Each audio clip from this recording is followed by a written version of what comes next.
खूप मनापासून स्वागत आहे सुचिताज कुकिंग मराठीमध्ये। आज आपण महाराष्ट्राचा फेमस असा ठेचा खरडा बनवणार आहोत। तुम्ही म्हणाल की ठेचा तर कोणालाही येतो, पण तसं नसतं। काही टिप्स असतात, ट्रिक्स असतात ज्याने की ठेचा आणखी चविष्ट बनतो।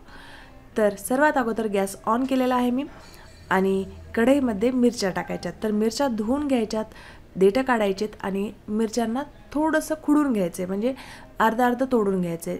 जर साबूत मिरची टाकली तर नक्की उडते ती तोंडावर, तर खुडून घ्या मिरच्या आणि याला बिना तेल टाकता स्पॉट येईपर्यंत भाजून घ्यायचे। तुम्ही पाहू शकता छान असे स्पॉट आलेले आहेत आणि नंतर मी तेल घालत आहे। याने आपला ठेचा खूप छान चविष्ट बनतो या पद्धतीने जर मिरच्या भाजल्या तर।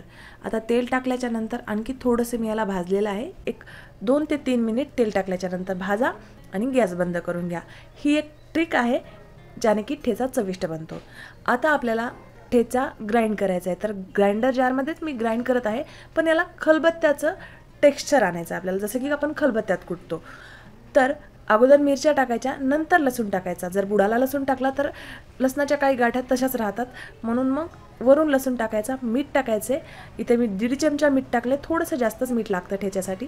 फ्रेश अशी हिरवी कोथिंबीर घालायची, थोडंसं एक लिंबाचे थेंब पिळायचे आहेत।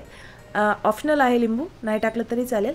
आता याला ग्राइंड करायचे। ग्राइंड करता वेळेस आपल्याला लक्षात ठेवा, एकदम जास्त तिसऱ्या स्टेपवर मिक्सरचं बटन फिरवू नका।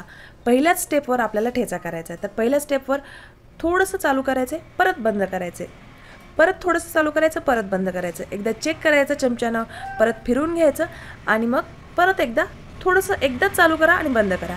या पद्धतीने जर तुम्ही ठेचा बनवला तर एकदम भारी चविष्ट बनतो, जसं की आपण खलबत्त्यातच कुठला असं वाटतो आणि एकदम जास्त क्रश होत नाही ठेचा आणि त्याने ठेच्याची चव वाढते।